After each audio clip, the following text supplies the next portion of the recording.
Hello dear students, मेरा नाम है इंद्रजीत सिंह और हम मिल रहे हैं हमारे अपने चैनल साउथ सिटी पीसीएमबी पर। यहाँ हम कर रहे हैं फिजिक्स, केमिस्ट्री, मैथ्स, बायोलॉजी और इंग्लिश और बाकी सब्जेक्ट्स जो आपको बोर्ड एग्जामिनेशंस में आते हैं उनके year long lecture series special faculties के साथ जो बहुत ट्रेंड हैं अपने बोर्ड एग्जामिनेशंस की प्रिपरेशन को लेकर के। और हमने हमारी टीम ने मिलकर over the years zone toppers बनाए और हम अब क्लास 10th का work energy power chapter second chapter physics में डील कर रहे हैं। और ये चैप्टर बहुत इंपॉर्टेंट है इन टर्म्स ऑफ मैकेनिक्स। पूरी फिजिक्स में मैकेनिक्स का जो पोर्शन है उसमें सबसे इंपॉर्टेंट अगर कोई कॉन्सेप्ट है तो वर्क एनर्जी पावर का है। यहीं से डील होती हैं बहुत सारी चीजें, तो हम यहाँ से चीजों को आगे लेके चलेंगे। तो आज का कॉन्सेप्ट पोटेंशियल और काइनेटिक एनर्जी से है। हम लास्ट लेक्चर में पोटेंशियल एनर्जी और काइनेटिक एनर्जी सीख चुके हैं। एक बार मैं दोबारा से पोटेंशियल एनर्जी और उसके बाद काइनेटिक एनर्जी को बताता हूँ क्या है, और उसका हम कुछ केसेस देख लेते हैं, फॉर्मूले की डेरिवेशन कर लेते हैं, 2-4-5 प्रॉब्लम्स लगा लेते हैं, देयर आफ्टर आगे बढ़ते हैं। First of all we have to deal with the potential energy. चलो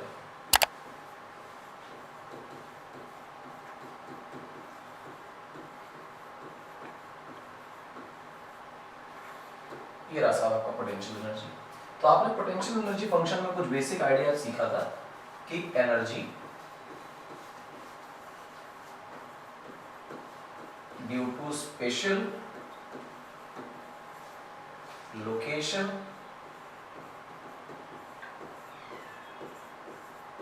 and configuration. Spatial location and configuration, spatial location और कॉन्फ़िगरेशन से जो एनर्जी किसी बॉडी में होती है वो पोटेंशियल एनर्जी कहलाती है। रेस्ट से इसका कोई लेन देन नहीं है।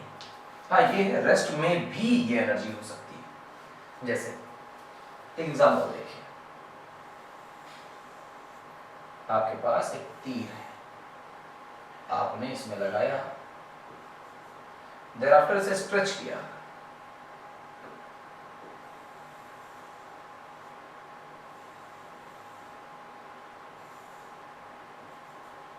तो ये स्ट्रेच हो गया।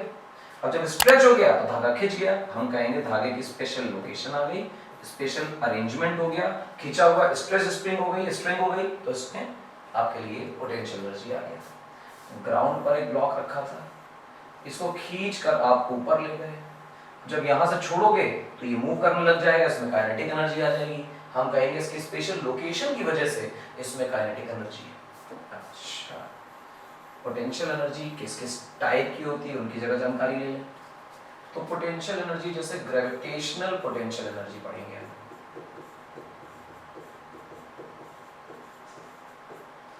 स्प्रिंग पोटेंशियल एनर्जी पढ़ेंगे,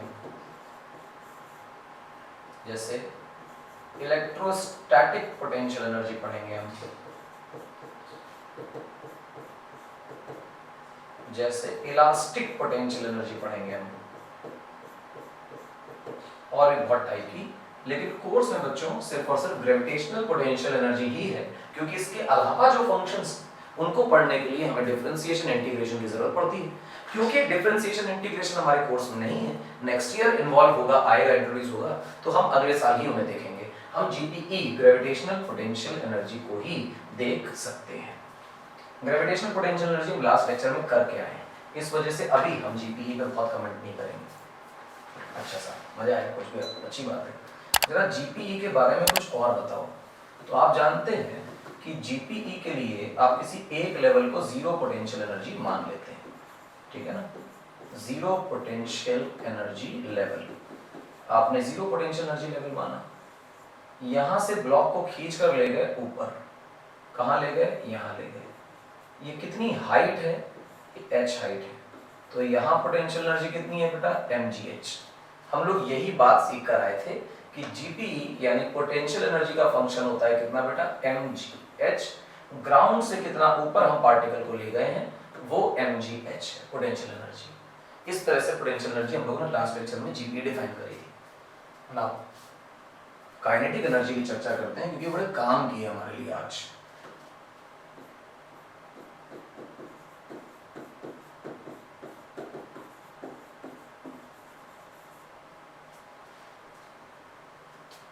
काइनेटिक एनर्जी। तो चलिए भाई काइनेटिक एनर्जी की चर्चा करते हैं। कौन है काइनेटिक एनर्जी? तो हम कहेंगे एनर्जी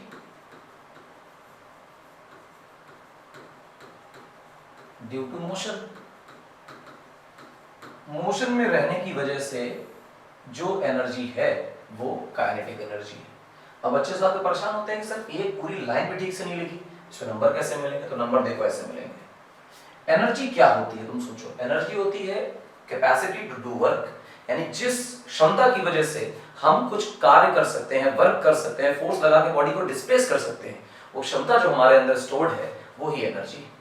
अगर कह रहे हैं एनर्जी ड्यू टू मोशन, यानी कि मोशन की वजह से काम करने की एबिलिटी, हम क्या लिख देंगे यहां पर? The ability to do work due to the state of motion of a particle is called as kinetic energy of the particle। अपने मोशन में रहने की वजह से उसमें काम करने मतलब वर्क करने का मतलब फोर्स लगाकर डिस्प्लेस करने की जो क्षमता पैदा हो जाती है वो कहलाती है काइनेटिक एनर्जी। ठीक है, अच्छी बात है, काइनेटिक एनर्जी पता चली। अब ये काइनेटिक एनर्जी है तो एनर्जी, इसकी भी यूनिट क्या बनेगी? यूनिट तो बनेगी जूल। पर कोई बच्चा ऐसा पूछ सकता है कि सर ये बताइए मुझे कि मोशन की वजह से आदमी वर्क कैसे कर सकता है? तो देखना बेटा, इसको ऐसे सोचो कि जैसे ये रेस्ट पर है, सामने से एक पार्टिकल आ रहा है और इसमें काइनेटिक एनर्जी है। काइनेटिक एनर्जी है तो लॉजिकली इसमें कोई ना कोई वेलोसिटी। अब ये जो पार्टिकल है जब ये इस पर टकराएगा तो टकराने के बाद दोनों साथ साथ चलेंगे, और साथ साथ चलेंगे तो कभी ना कभी ये पार्टिकल दोनों रुक जाएंगे, फ्रिक्शन एक्सेट्रा सब में। सारी फोर्सेस लगने के बाद आखिरी में जो सिस्टम है वो कैसा हो गया? रेस्ट पर। तुम सोचो ये पार्टिकल तो अपने आप चल रहा था क्योंकि इसमें पहले से वेलोसिटी थी, लेकिन ये तो रेस्ट पर था। क्या ये यहां से यहां चलकर आ गया इतना दूर? जवाब यहां चलकर तो आ गया। वो चलकर आया तो किसने चलाया? तो हम कहेंगे पहले पार्टिकल ने दूसरे पर आगे की तरफ फोर्स लगा रखी है, और इस नॉर्मल फोर्स को हम लोगों ने फर्स्ट चैप्टर में निकाला भी था। ये जो नॉर्मल फोर्स लगा रखी है, इस नॉर्मल फोर्स से ये पार्टिकल आगे भागा। तो अगर ये पार्टिकल ना चल रहा होता तो क्या जाकर सर भिड़ देता उसमें? नहीं। और सर भिड़ के धक्का लगाता, उसको आगे चलाता? जवाब है नहीं। इसके मोशन की वजह से ये धक्का लगा है, इसके मोशन की वजह से ये नॉर्मल आया है, और उसी वजह से वो डिस्प्लेसमेंट हुआ है। तो इस पार्टिकल को यहां से उठा के यहां डिस्प्लेस कर दिया पहले पार्टिकल ने, तो हम कहेंगे फर्स्ट पार्टिकल सेकंड पार्टिकल को डिस्प्लेस कर रहा है, यानी वर्क कर रहा है। क्यों कर रहा है? मूव कर रहा था, इसलिए मोशन की वजह से एनर्जी, मोशन की वजह से वर्क कर सकता है। बेसिक एग्जांपल, कुछ बेसिक आइडिया आपके पास? पोटेंशियल एनर्जी को देखिए, कंपेयर करिएगा। स्ट्रेच्ड बो,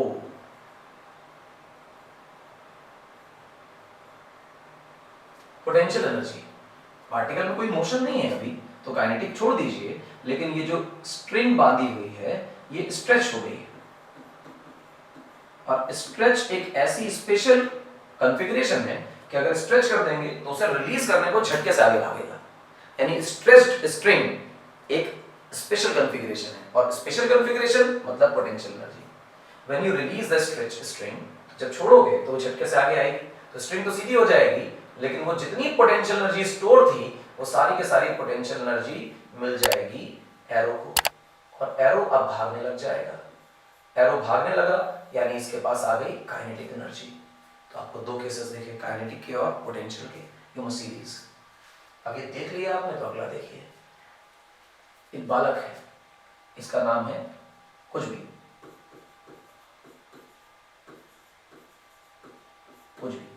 कुछ भी ने बॉल पकड़ रखी है हाथ में, मूव तो नहीं कर रही, तो काइनेटिक एनर्जी नहीं होगी। We will say kinetic energy zero.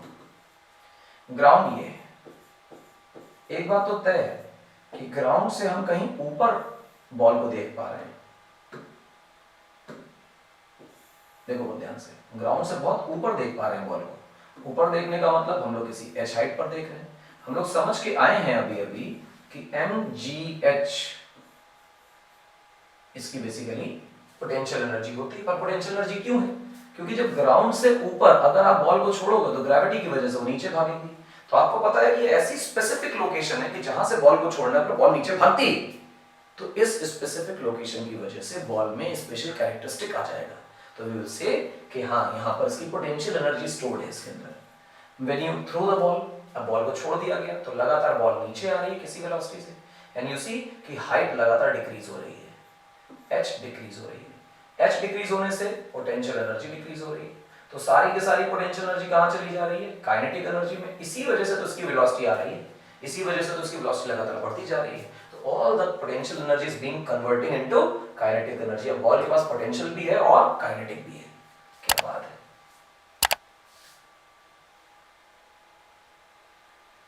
देखो जब लड़का ऊपर चढ़ रहा था तो इसके पास तुम्हें ऐसा दिख रहा होगा कि ये लगातार एनर्जी प्रोवाइड कर रहा है, अपनी एनर्जी दे रहा है, एनर्जी दे रहा है, एनर्जी दे रहा है, एनर्जी दे रहा है, क्योंकि ताकत लगा रहा है, ताकत लगा रहा है, ताकत लगा रहा है, अपनी काइनेटिक एनर्जी से अभी ऊपर चलता चला जा रहा है। जब ये ऊपर चला गया तो इसके पास h हाइट की पोटेंशियल एनर्जी आ गई। अब इसे पैडल मारने की आवश्यकता नहीं बची, ये थोड़ा सा अपनी साइकिल को आगे ले जाए और साइकिल अपने आप नीचे आएगी, यानी सारी पोटेंशियल किस में कन्वर्ट हो जाएगी? काइनेटिक एनर्जी में। तो फर्स्टली ये एनर्जी प्रोवाइड करता है साइकिल को ताकि ऊपर चढ़ जाए, तो पोटेंशियल एनर्जी स्टोर हो जाती है, उसके बाद ये अपने आप रिलीज होकर नीचे आ जाता है। इसी वजह से आप देखें energy in, we provide energy to the system in order to gain the height, ऊपर चढ़ने के लिए, और फिर डिसेंड के टाइम पर वही एनर्जी हमें वापस से मिल जाती है, पोटेंशियल कम होती है, उस काइनेटिक में कन्वर्ट हो जाती है। तो अगर एनर्जी का लॉस नहीं हो रहा है तो पोटेंशियल और काइनेटिक आपस में इंटरकन्वर्टिबल होती है। अच्छा साहब, ठीक ठीक लगा। काइनेटिक एनर्जी पर डिस्कशन करिए। We will discuss about the kinetic energy.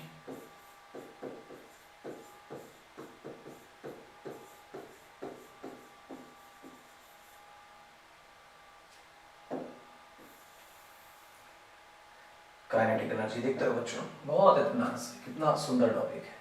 Kinetic energy के फॉर्मूला की डेरिवेशन बहुत पूछी जाती है, कैसे होती है मैं बताता हूं। मान लो कि बॉडी, उसका मास m है और वो रेस्ट पर रखी थी, ठीक, तुम उस पर कोई फोर्स लगाते हो। मैं इस फोर्स को सिर्फ एक फोर्स नहीं बोल रहा हूं, जबकि इस बॉडी पर लगने वाली बहुत सारी फोर्सेस हो सकती हैं। उन फोर्सेस का जो नेट सम होगा, टोटल सम होगा, जिसे हम नेट फोर्स बोलते हैं, टोटल फोर्स बोलते हैं, वो ये। इस फोर्स की वजह से इस पे कोई एक्सेलरेशन आएगा और उस एक्सेलरेशन की वजह से ये बॉडी एक्सेलरेट करेगी, कोई ना कोई वेलोसिटी गेन करेगी। तो हम कुछ देर बाद इस बॉडी को जरा ध्यान से देखते हैं। हमें दिखाई देता है कि ये बॉडी अब आगे की तरफ किसी v वेलोसिटी से चलने लग गई। अच्छा, और ये सारा तमाशा करने में बॉडी को कुछ डिस्प्लेस होना पड़ा, जैसे कि ये s। तो आप देखें कि बॉडी के पास पहले कोई काइनेटिक एनर्जी नहीं थी क्योंकि उसका मोशन नहीं था। अब उसके पास मोशन है तो उसके पास काइनेटिक एनर्जी, और जो काइनेटिक एनर्जी बॉडी के पास है उस काइनेटिक एनर्जी से पूछो कि तुम कहां से आए, तो कहेगी हम तो एनर्जी ट्रांसफर हो गया है। कहां से ट्रांसफर हो गया है? सिर्फ फोर्स लगाई गई, फोर्स लगा के डिस्प्लेस किया गया।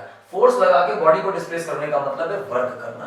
तो जो एक्सटर्नल एजेंट बाहर से वर्क कर रहा है, यानी एनर्जी ट्रांसफर कर रहा है, वो एनर्जी ही इस बॉडी में काइनेटिक एनर्जी के फॉर्म में स्टोर हो गई है। यानी जितना एक्सटर्नल एजेंट ने वर्क किया होगा वही बेसिकली इसकी काइनेटिक एनर्जी होगी। हाँ, वही होगी। तो क्यों ना अगर हम वर्क डन के बारे में बात कर लें, तो तुम लिख रहे होगे बेटा F इंटू एस, यही तो वर्क डन है। एंड यू नो कि जितना तुमने वर्क डन किया वही इसकी बेटा काइनेटिक एनर्जी में स्टोर हो गया। क्या बात है। तो वर्क बराबर काइनेटिक एनर्जी करते हैं, कॉन्सेप्ट यही है। अब बहुत ध्यान से देखना कि F की जगह क्या लिख सकते हो सर? ma लिख सकते हैं इनटू s। फिर तुम थर्ड इक्वेशन ऑफ मोशन याद करो, v square minus u square equal to 2as। आप इनिशियल वेलोसिटी को तो बच्चा जीरो कर दोगे, तो v square equal to 2as। याद करो यार as क्या है, तो तुम कहोगे सर कुछ नहीं, v स्क्वायर बाई 2 है। तो यहां भी तो हमारे पास as लिखा है, m को बाहर रखो और as की वैल्यू प्लेस कर दो, तो यू विल गेट दिस। तो काइनेटिक एनर्जी का फॉर्मूला क्या बनेगा बेटा? mv square by 2। Half m v square. तो ऐसे कंफ्यूज ना होना कि एम वी स्क्वायर बाई 2 बोल दिया तो क्या हो गया ये। तो हमारे पास काइनेटिक एनर्जी का एक बड़ा सुंदर फॉर्मूला बन गया 1/2 एम वी स्क्वायर। क्या बात। अब ध्यान देना, इसमें m का मतलब बेटा मास से और v का मतलब बेटा वेलोसिटी से। किससे? जैसे तुम ये लिखोगे बस यही बात गलत हो जाएगी, वेलोसिटी नहीं है ये, ध्यान रखना। v का मतलब स्पीड, यानी काइनेटिक एनर्जी के अंदर जो v है वो डायरेक्शन इन्वॉल्व नहीं करता है। एनर्जी है यार स्केलर क्वांटिटी, तो लॉजिकली डायरेक्शन का लॉजिक नहीं है उसमें। तो v जो है वो अपने आप में क्या रहेगी, स्पीड। मैग्नीट्यूड लिया गया है, डायरेक्शन को ओमिट किया गया है। ग्राफ वगैरह देख लेते हैं। चलो देखो, अगर तुम ग्राफ देखना चाहो तो सीधा ग्राफ।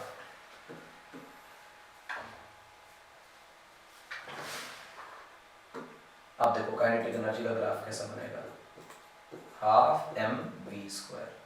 मैं यहाँ पे काइनेटिक एनर्जी रखता हूँ और यहाँ पे मास रखता हूँ। तो मुझे पता है जैसे जैसे मास बढ़ेगा काइनेटिक एनर्जी बढ़ेगी। सब 10th क्लास में स्ट्रेट लाइन पढ़कर आए हैं। इसकी पावर +1 है और m की भी पावर +1 है। जब जिनके बीच में ग्राफ प्लॉट हो रहा हो उनकी पावर 1 होती है तो स्ट्रेट लाइन ग्राफ बनता है। क्या बनता है? Straight line graph. बहुत इंपॉर्टेंट है, ध्यान रखना।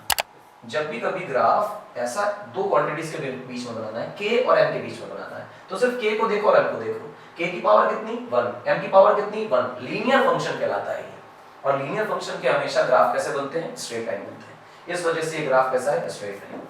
इसकी जगह शक्ल बदल दीजिए। वंस यू चेंज द चेहरा ऑफ द वेरिएबल तो फिर ग्राफ का चेहरा भी बदल जाएगा। ऊपर आपके लिए काइनेटिक एनर्जी और नीचे बेटा आपके लिए स्पीड। अब जो स्पीड है उसे देखो तो उसकी पावर कितनी है? 2। दो चीजों जिनके बीच में ग्राफ प्लॉट कराना है, k और v के बीच में, तो उनकी पावर देखो, एक की 1 एक की 2। सर ये तो क्वाड्रेटिक इक्वेशन है। क्वाड्रेटिक का ग्राफ बच्चों पैराबोलिक होता है। बहुत इंपॉर्टेंट है, ध्यान से सुन लेना इस बात को कि अगर जिनके बीच में ग्राफ प्लॉट करना है k और m, उन दोनों को देखो जिनके बीच में ग्राफ प्लॉट करना है। पावर 1 मिली तो स्ट्रेट लाइन, पावर 1 और 2 मिली तो बच्चों पैराबोला। ठीक, तो स्ट्रेट लाइन और पैराबोला आपके दिमाग में रहना चाहिए। अगर ये है तो वो काइनेटिक एनर्जी वेलोसिटी और काइनेटिक एनर्जी मास का ग्राफ बन जाएगा। आई होप चीजें इजी हैं और हो गई। चलो एक छोटी सी चीज और काइनेटिक एनर्जी से रिलेटेड, लीनियर मोमेंटम से डिस्कशन करो।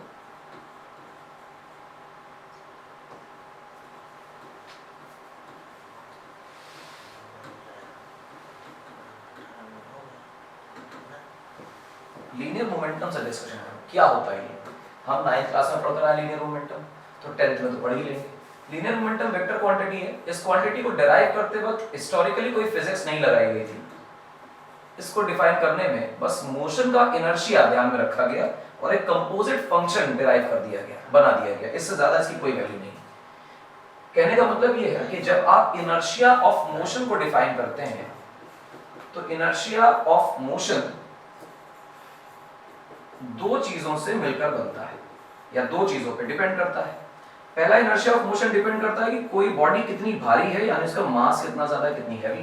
दूसरा उस बॉडी की वेलोसिटी कितनी है। जितनी ज्यादा वेलोसिटी किसी पार्टिकल की होगी उतना ज्यादा उसका इनर्शिया होगा।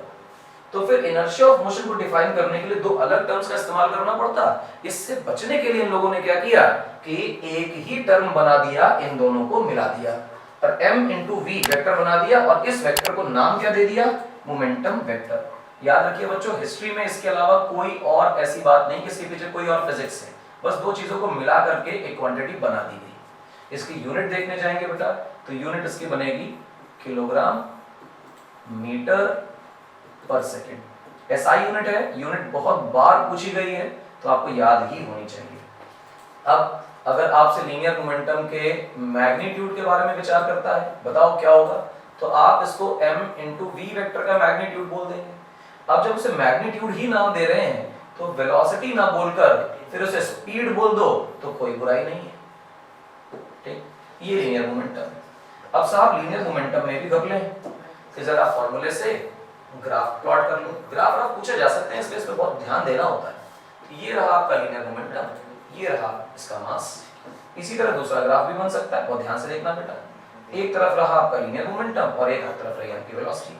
मैंने आपको अभी एक बात बोली, बहुत ध्यान से देखना। P और M के बीच ग्राफ प्लॉट करना। देखो P और M के बीच में ग्राफ प्लॉट करना है, दोनों की पावर 1 1 है तो ग्राफ स्ट्रेट लाइन होगा। P और V के बीच ग्राफ प्लॉट करना है तो P और V की पावर भी 1 1 है तो भी ये ग्राफ स्ट्रेट लाइन होगा। तो पहचानना हमेशा है कि इनके बीच में ग्राफ प्लॉट करना है, जिनके बीच में ग्राफ प्लॉट करना है उनकी पावर 1 1 है तो स्ट्रेट लाइन है, 1 2 है तो पैराबोला है। तो ये ग्राफ बन गए, तैयार हो गए। ठीक, अगली चीज देखो बेटा, जो अगला स्टेटमेंट आपके लिए बहुत ही खास अच्छा है, वो है इंपॉर्टेंट फैक्टर है, 1-2 नंबर का है, स्कूल एग्जाम्स में भी आ सकता है और बोर्ड में तो कई बार पूछा गया है, तो इसलिए इंपॉर्टेंट ही है। रिलेशन बिटवीन लीनियर मोमेंटम, ध्यान देना बच्चों, 10th क्लास में कई बार लीनियर मोमेंटम ना बोल के सिर्फ मोमेंटम ही बोल देते हैं, तो उसमें कंफ्यूजन नहीं है। मोमेंटम बोले तो भी यही है, लीनियर मोमेंटम बोले तो भी यही है।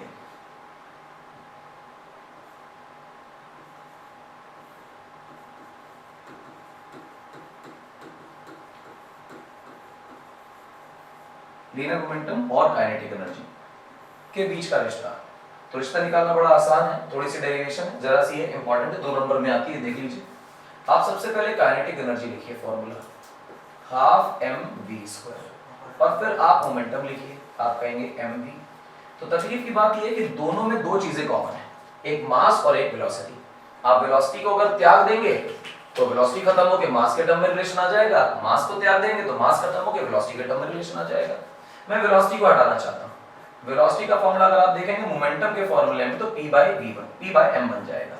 हम कहेंगे ये इक्वेशन 1 है, तो फिर यहां पे क्या कहेंगे, put v equal to p/m in equation 1। First equation में पुट करिए, तो मेरे हिसाब से जो काइनेटिक एनर्जी बनेगी वो 12m और v² है तो ब्रैकेट लगा लीजिए और v की जगह लिख लीजिए p/m और पूरे का स्क्वायर करिए। यहां पे बच्चे गलती करते हैं, स्क्वायर करना होता तो p का स्क्वायर कर देते हैं, m का स्क्वायर नहीं करते, जबकि हमें यहां पर v का स्क्वायर करना तो v की जो भी वैल्यू आ रही है उसमें ब्रैकेट लगा के स्क्वायर होगा, ये एरर नहीं करना है। तो बच्चों ध्यान से देखो, हम लिख रहे हैं 12m, तो यहां क्या लिख रहे हैं बेटा p²/m², तो m से m बेटा कैंसिल हो जा रहा है और आपको दिखाई दे रहा है 1/2 p²/m और ये है आपकी काइनेटिक एनर्जी। शानदार से रिलेशन आ गया है, 2 नंबर आपके बोर्ड एग्जामिनेशंस में पक्के हो गए हैं। जैसा मैंने लिखा है ऐसा आप लिखें, इसमें ही पूरे नंबर मिल जाते हैं, इससे ज्यादा लिखने की आवश्यकता नहीं होती है, किसी तरह के कीवर्ड की जरूरत नहीं है। हाँ, दोनों इक्वेशंस मेंशन करने की जरूरत है और मोमेंटम से ही सवाल को स्टार्ट करना जरूरी है, इससे चीजें आसान रहती हैं। टीचर हम लोग जो पढ़ा रहे हैं तो लगातार देखो, अपने इंट्यूशन में ही यही है कि ऐसे ही लगाना है, तो टीचर के जब इंट्यूशन वाला सॉल्यूशन मिलता है जो उसके दिमाग में हमेशा सेटल्ड है, तो वो एक बार में तुम्हारा सॉल्यूशन देखता है और अगर उसे मेहनत नहीं करनी पड़ रही है तो मार्क्स पूरे आते हैं, उसमें कोई कमी नहीं निकाली जाती। अच्छा, और बताओ, और बताते हैं, इस k इक्वल टू p²/2m में p² की वैल्यू क्या बन गई बेटा 2mk, तो दुनिया कहेगी p क्या बन गया, तो हम कहेंगे √2mk। अरे क्या बात कर रहे हो, ये तो 2 उल्टे रिलेशन निकाल दिए, पहले k अकेला रखा था, p अकेला रखा है। अरे हो सकता है तुमसे p पूछे k देकर और हो सकता है तुमसे k पूछे p देकर, एक ही सवाल है, लेकिन पहले वाले फॉर्मूले में आप k फाइंड कर रहे हो और दूसरे वाले फॉर्मूले में आप p फाइंड कर रहे हो, इनका मीनिंग अलग है। मैथमेटिकल इक्वेशंस भले ही वो क्रॉस मल्टीप्लिकेशन से बनती हैं, बट वो आउटपुट क्या दे रही है, वो कहना क्या चाह रही है, भी बात करती है, तो वो क्या बात कर रही है उसे देखना जरूरी है। अच्छा, यानी ये दोनों दिखाने जरूरी हैं, नॉट एज सच, लेकिन दिखा दो तो बेहतर है, 2 ही मिनट का तो काम है, इवन उससे भी कम यार। चलो, ये रिलेशन भी हो गया।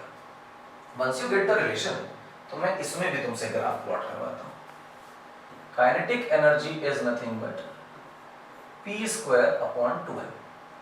तो मेरे पास काइनेटिक एनर्जी का रिश्ता 2 चीजों से बेटा आ रहा है, one is momentum and other is mass. ठीक, ध्यान देना, kinetic energy momentum kinetic energy mass.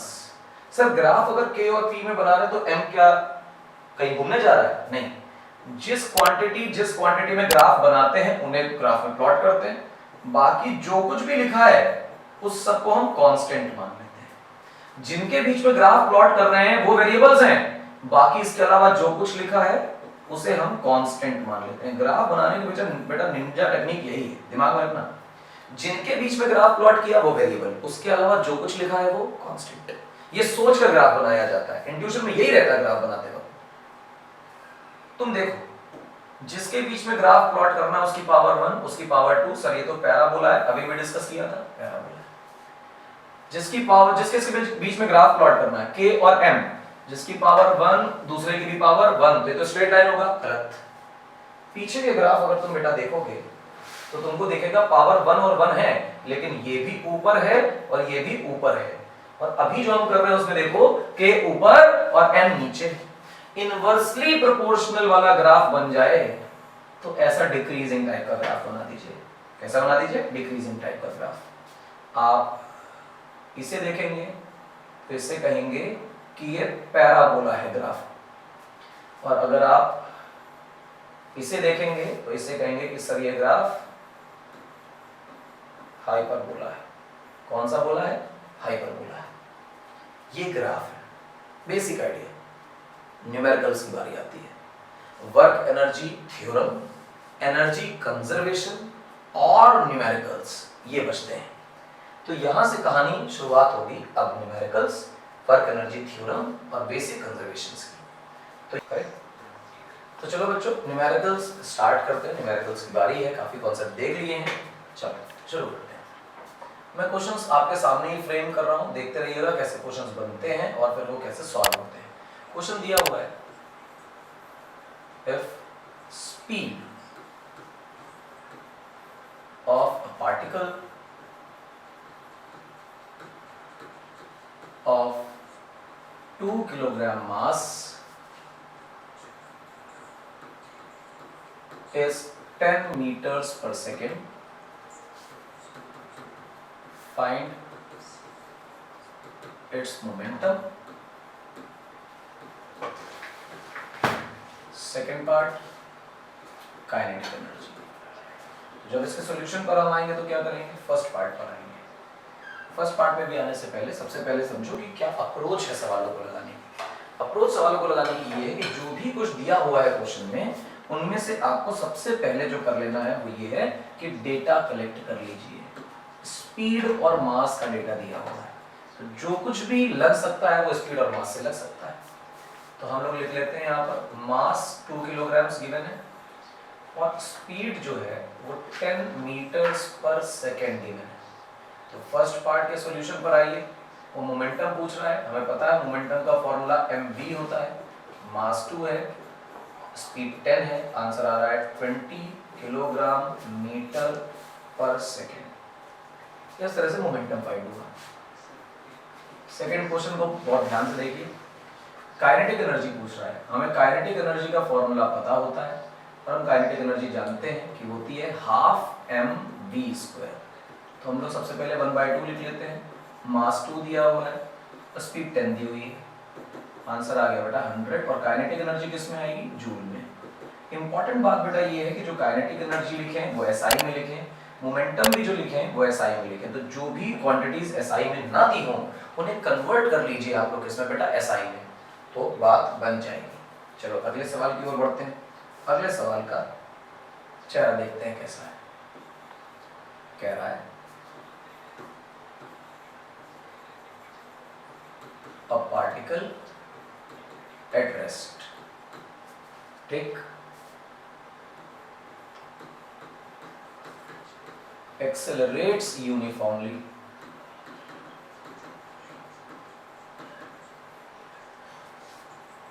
at 2 meters per second square for 20 seconds.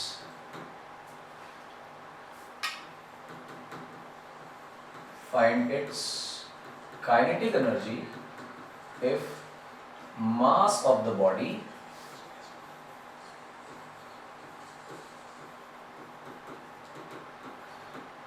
is 2 kg.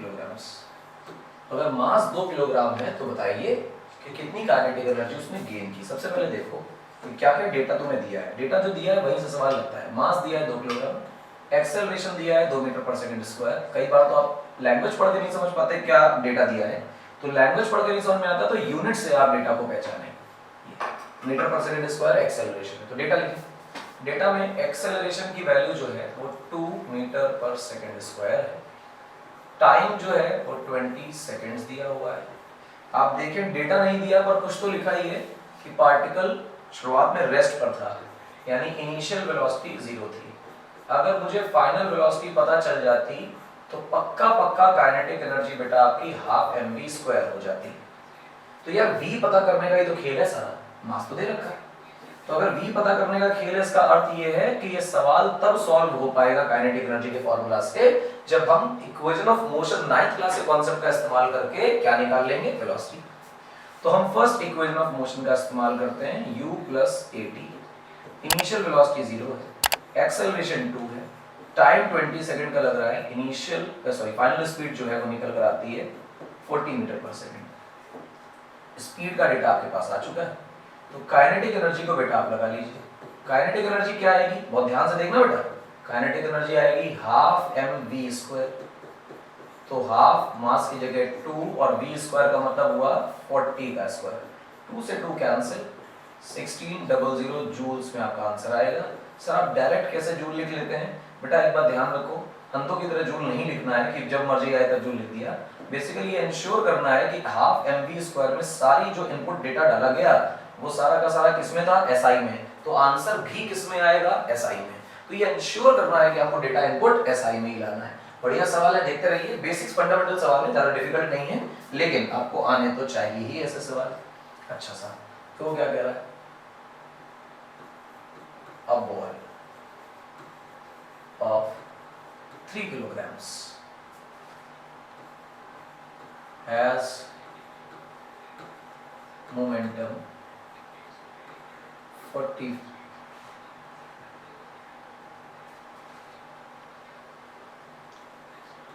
30 kilogram metre per second.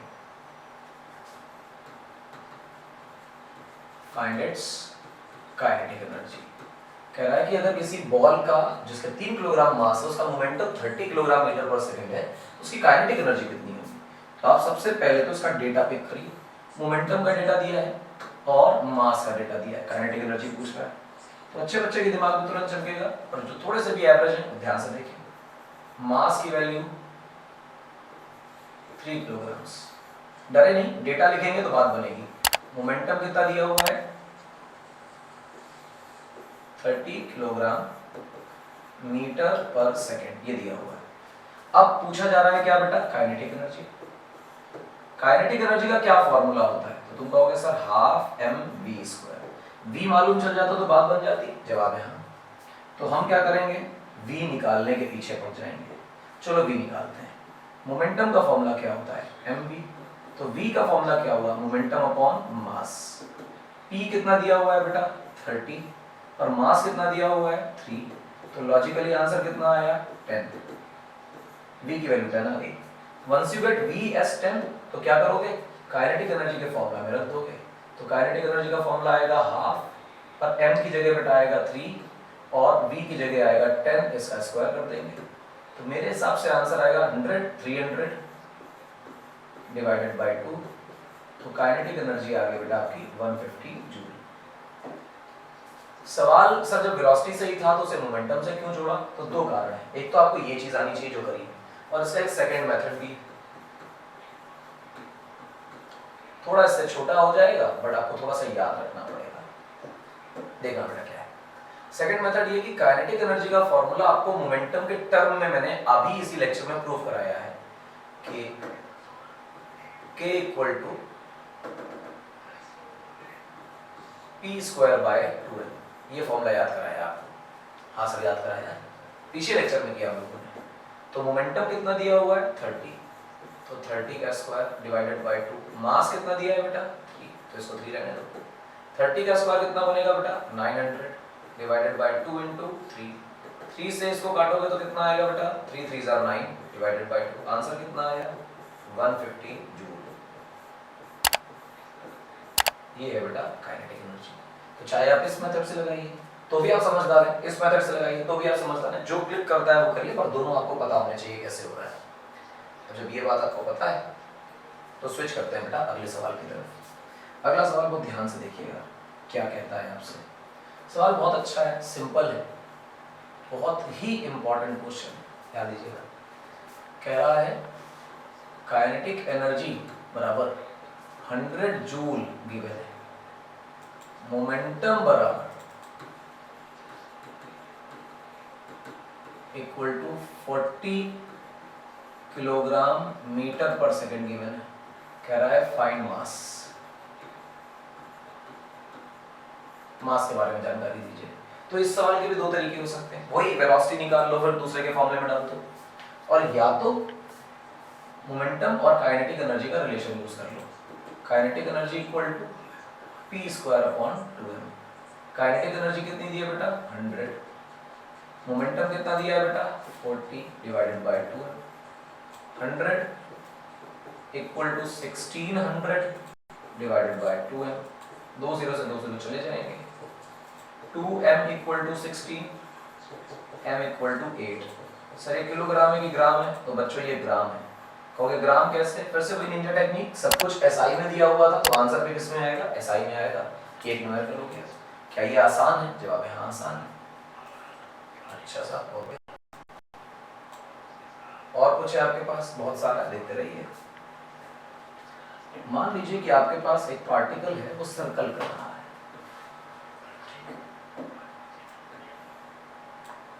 इसका कोई रेडियस है और ये पार्टिकल यहां से इस तरह से एंटी क्लॉकवाइज घूम रहा है, और जो भी इसकी स्पीड है वो बेटा क्या है? कांस्टेंट। मुझे ये नहीं बताया गया कि कांस्टेंट कितनी है, पर है कांस्टेंट ये पता है, यानी ये क्या है बेटा? अननोन। पार्टिकल का मास कितना है? मास m है और ये मास गिवन है, ये रेडियस भी गिवन है। कोई दिक्कत वाली बात? मेरे हिसाब से नहीं। अब क्योंकि रेडियस गिवन है तो पूछा जा रहा है कि बताइए इसके रेवोल्यूशन का टाइम दिया हुआ है, ठीक?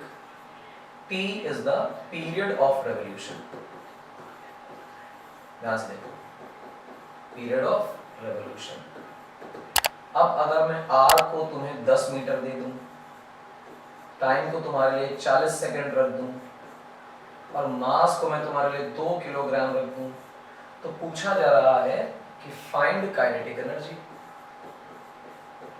तो तुम इस सवाल को सॉल्व करते हुए सीधा सीधा लिखोगे कि सर काइनेटिक एनर्जी का फॉर्मूला बनेगा 12 mv²। बनेगा जगह में? हाँ बनेगा। अब बात आती है सर हाफ तो हाफ है, मास आपने 2 किलोग्राम दे रखा है, वेलोसिटी कितनी हो तो अननोन है, पता नहीं है, और मुझे वेलोसिटी निकालने का तरीका पता है या स्पीड निकालने का तरीका पता है, total distance upon total time.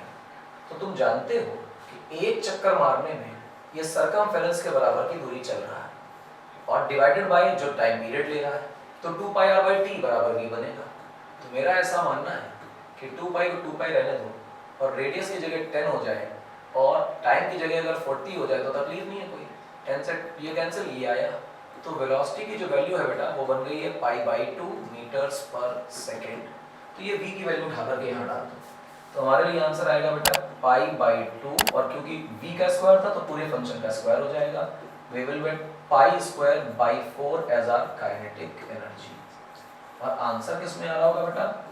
Joule में आंसर आ रहा होगा, ठीक? तो ये बेसिक प्रॉब्लम्स हैं काइनेटिक एनर्जी और मोमेंटम की। अगले टर्म पे हम लोग इनके और न्यूमेरिकल्स करेंगे, डिफरेंट यूनिट्स ऑफ एनर्जीज करेंगे, और इसके बाद कुछ एनर्जी कंजर्वेशन का कॉन्सेप्ट देखेंगे। तो फिलहाल ये कहानी आज खत्म करते हैं न्यूमेरिकल्स की। ये फंडामेंटल न्यूमेरिकल्स हैं। इन फंडामेंटल न्यूमेरिकल्स के बाद बहुत एडवांस न्यूमेरिकल्स भी हमें करने होंगे, तो एडवांस न्यूमेरिकल के लिए हमें वेट करना पड़ेगा अगले लेक्चर का। नेक्स्ट लेक्चर में आपके बोर्ड के सामने बहुत सारी वर्ड प्रॉब्लम्स 1 बाय 1 हम लोग शो करेंगे और बाद में आपके साथ उसको डिस्कस करेंगे। फिलहाल नहीं किया है सब्सक्राइब तो साउथ सिटी पीसीएमबी को सब्सक्राइब करिए, फॉलो करिए हमें। हम आईसीएससी 10th क्लास के बोर्ड के सिलेबस को फोकस कर रहे हैं, कहीं आपको ये कंटेंट नहीं मिलेगा। सिर्फ मिलेगा साउथ सिटी पीसीएमबी पे। आईसीएससी 10th के बोर्ड के सिलेबस को कोई भी कवर नहीं कर रहा है, सिर्फ हम कर रहे हैं। पूरे साल बोर्ड का सिलेबस कवर करेंगे, जैसा पढ़ाएंगे जो पढ़ाएंगे वही आएगा। कैसा आपको बोर्ड में लिखना है हम आपको यहाँ पर वो भी सिखाएंगे, कैसे एग्जामिनेशन टेम्परामेंट बढ़ाना है, कैसे कॉन्सेप्ट के साथ डेप्थ बढ़ानी है, कितने क्वेश्चंस लगाने हैं, क्या करना है, हम आपको लगातार सिखाते रहेंगे। फिलहाल आज के लिए इतना ही। नेक्स्ट लेक्चर में मिलेंगे तो अच्छे प्रॉब्लम्स के साथ, थोड़ा डिफिकल्ट प्रॉब्लम्स के साथ और नए अच्छे कॉन्सेप्ट के साथ। Till then thank you.